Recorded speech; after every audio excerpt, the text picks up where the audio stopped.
Hello, everyone. Welcome to my channel, Special Children for Special Parents. This video is to help parents and caregivers understand and support children with special needs. It shows how simple daily moments can help children grow in their feelings, learning, and social skills. The video gives easy tips to make communication and connecting with your child easier, so every child feels loved and included. Again, before we begin, please don't forget to follow, like, and share this information.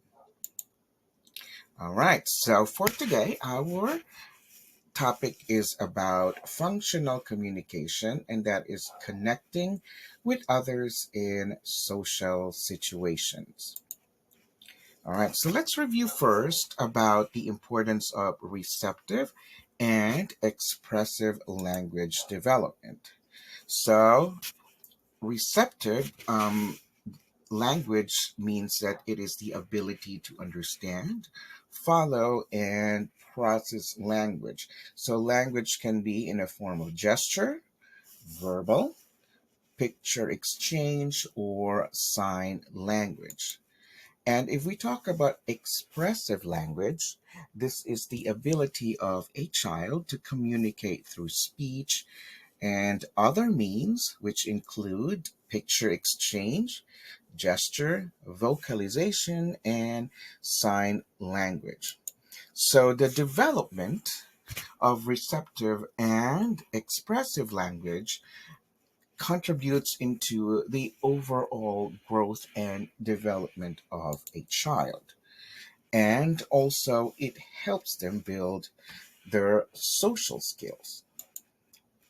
All right, so with that being said, here are some building blocks for functional communication skills.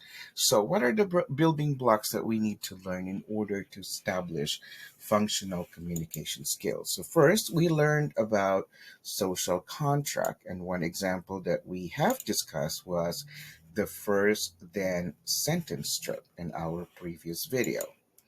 Another one is expressing and understanding yes and no.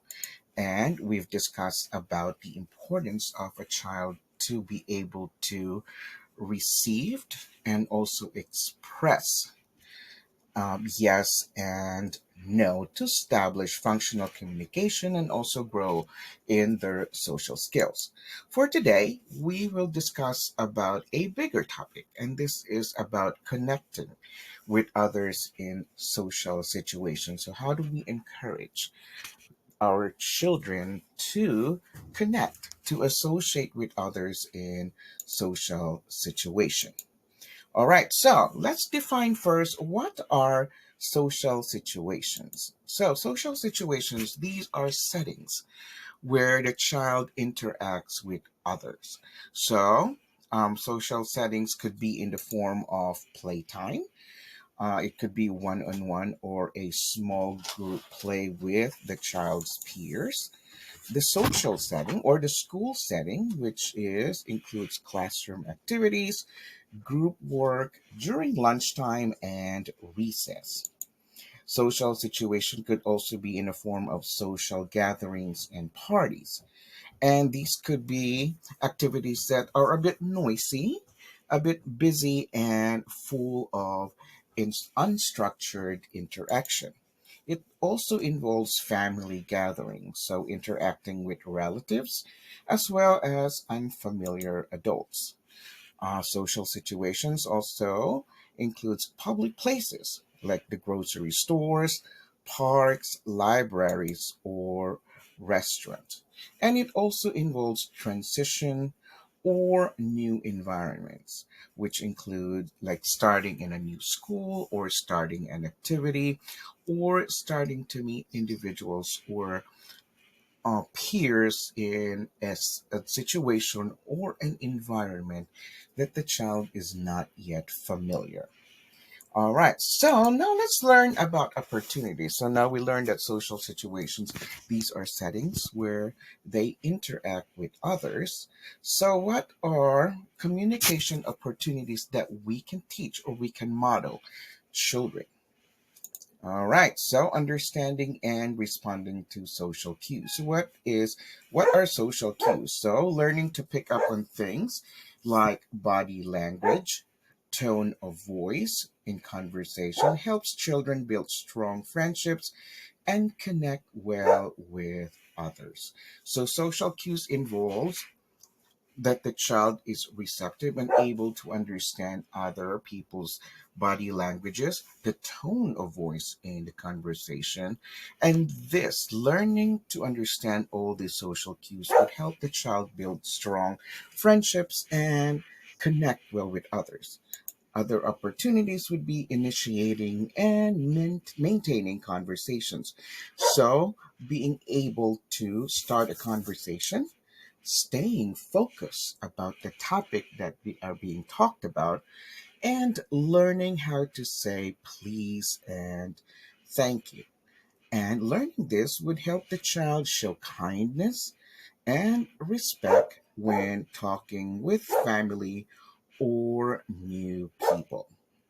Another communication opportunity on social situations includes understanding turn taking or unspoken expectations. So they notice like the ability to notice facial expression and body language to help the child build confidence and enjoy socialization with others. So these are um, unspoken expectation or unspoken rules when it comes to turn taking during social situations like at play or social gatherings or even at school.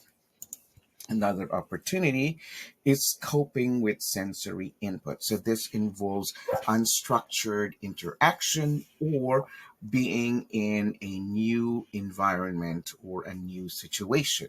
So some children remember that one of the characteristic of children with ASD is they are sensitive to certain sound or certain um, environmental triggers.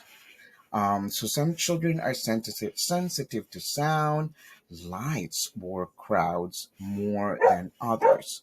And the ability to express sensory overload can help them feel more comfortable and enjoy social situations. So this is also an opportunity to help the child express. So, not to suppress, but to express sensory overload when they are exposed to social situations or events that they are very sensitive with.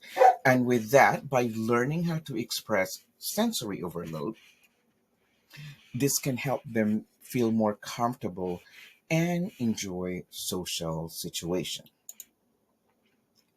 All right, so understanding and learning the concept of waiting. So these are the summary of what can we teach or what can we model in to the child to learn about social situations and how to communicate. So understanding the concept of taking turns, expressing the need for help, and that is verbal and signed language, expressing please and thank you in the form of verbal and sign language, and also modeling and teaching them on understanding when to say or express excuse me and I am sorry, either through verbal language or sign language. So these are the skills that we can teach a child um, on expressing um, and also being receptive to languages when being exposed to social situation. So, our next topic, we will be discussing about specific social cues, specific social responses that we can help our child to build on these skills in order to enrich their expressive and also their receptive language. So for now, please don't forget to follow, like, and share this information. And thank you very much for watching.